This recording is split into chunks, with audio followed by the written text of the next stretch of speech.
Hey everybody, welcome to WaterBear's music industry news and analysis. Over to Megan.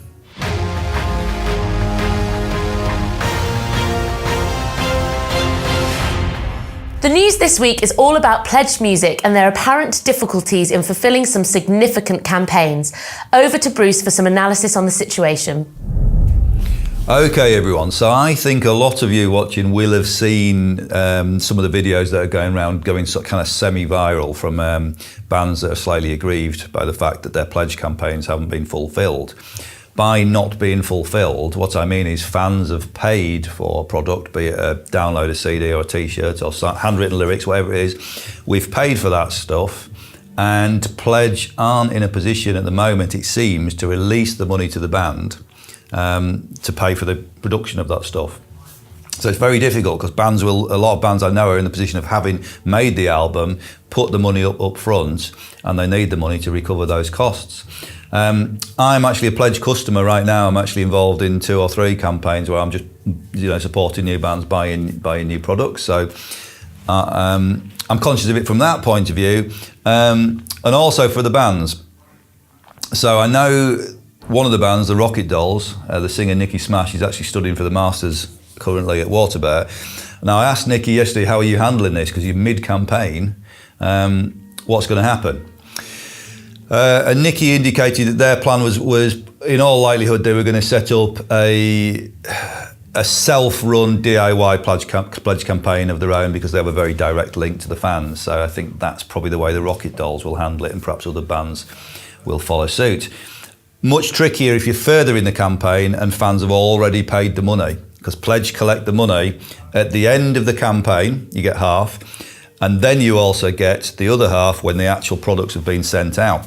So it still relies on the musicians themselves putting a lot of cash up front, because a studio can't be expected to wait for their bill to be paid until right at the end of the campaign. So there will be bands who have spent tens of thousands of pounds who are now in a very difficult situation.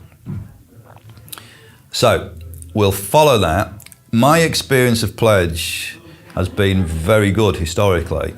I think it served an important part of developing this DIY culture, empowerment of artists. The Pledge people that I dealt with were very, very decent people with a lot of expertise and spent time on my project, which was for a band called Colour of Noise, which at the end of the day was a fairly modest album project. And the service that we got and the extra sales that we got going through Pledge was very significant. So we wish Pledge all the best. We really want to see that platform survive and prosper. But in the meantime, we also have to support these bands and get through this stage.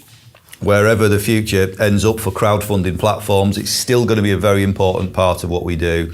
And to keep this confidence in that type of fundraising, this may be one of those situations in the music industry where fans, artists and industry professionals just have to pull together a little bit to make this thing work and get through it.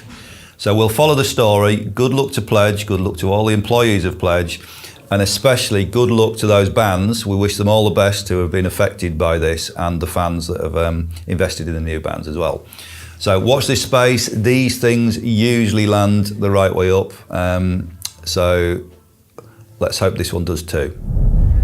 As always, if music is becoming a very important part of your life, don't forget you can study with us full-time at WaterBear, either online or on site, and you can study a degree and you can study a master's qualification as well.